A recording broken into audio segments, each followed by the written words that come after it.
நடிகை ராதிகா சரத்குமாரோட அம்மாவும் மறைந்த பழம்பெரும் நடிகர் எம்.ஆர். ராதா அவர்களோட மனைவியுமான கீதா ராதா நேற்று முன்தினம் உடல்நலக்குறைவு காரணமா இறந்துட்டாங்க. அவங்களுக்கு வயசு 86. இந்த விஷயத்த ரொம்ப வருத்தத்தோட ராதிகா சரத்குமார் அவங்களோட இன்ஸ்டாகிராம் பேஜ்ல ஷேர் பண்ணியிருந்தாங்க. இந்த செய்தி பலருக்கும் அதிர்ச்சி அளிச்சிருக்குன்னு தான் சொல்லணும். மேலும் கீதா ராதாவோட உடல் இறுதி சடங்குக்காக போயஸ் கார்டன்ல இருக்க ராதிகா சரத்குமாரோட வீட்டுல வைக்கப்பட்டிருந்துச்சு. அவங்களோட இறுதி சடங்குக்கு ஒட்டுமொத்த திரையுலக பிரபலங்களும் வந்திருந்தாங்க. இந்த நிலையில வரலட்சுமி சரத்குமாரும் அவருடைய கணவருமான நிக்கோலஸ் சச்தேவும் இறுதி சடங்குல வராதது இப்ப பேசும் பொருளா மாறி இருக்கு. அது மட்டும் இல்லாம ராதிகா சரத்குமாரோட ஓன் சிஸ்டரான நிராஷாவோட கணவர் ராம்கி அவர்களும் இறுதி சடங்குக்கு வராதது குறிப்பிடத்தக்கது. இந்த நிலையில திரை பிரபலங்கள் முன்னிலையில அவங்க அம்மாவோட இறுதி சடங்கு நல்லபடியா முடிஞ்சுது அப்படின்னு ராதிகா சரத்குமார் எமோஷனலா ஒரு போஸ்டர் ஷேர் பண்ணிருக்காங்க. மேலும் அதுல அவங்க என்ன சொல்லிருக்காங்கன்னா, என் அப்பா என்கிட்ட அடிக்கடி ஒரு விஷயத்த சொல்லுவாரு. அது என்னன்னா, கல்யாணம் கொண்டாட்டம் அப்படின்ற மாதிரி நிகழ்ச்சிக்கு போகாம இருக்கலாம், ஆனா ஒருத்தரோட மரணத்துக்கு நம்ம மரியாதை செலுத்துறத என்னைக்குமே தவிர்க்க கூடாது.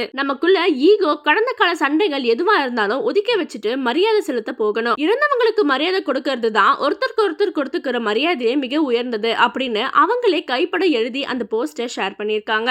ராதிகா சரத்குமாரோட போஸ்டர் அவங்களோட மகளான ரயாமுத்தன் அவங்களோட இன்ஸ்டாகிராம் பேஜ்ல ரீஷேர் பண்ணிருக்காங்க. இத பத்தின உங்களோட கருத்துக்களை கமெண்ட்ஸ்ல சொல்லுங்க. அண்ட் இந்த மாதிரியான அப்டேட்ஸ்க்கு மறக்காம சேனலை சப்ஸ்கிரைப் பண்ணிக்கோங்க.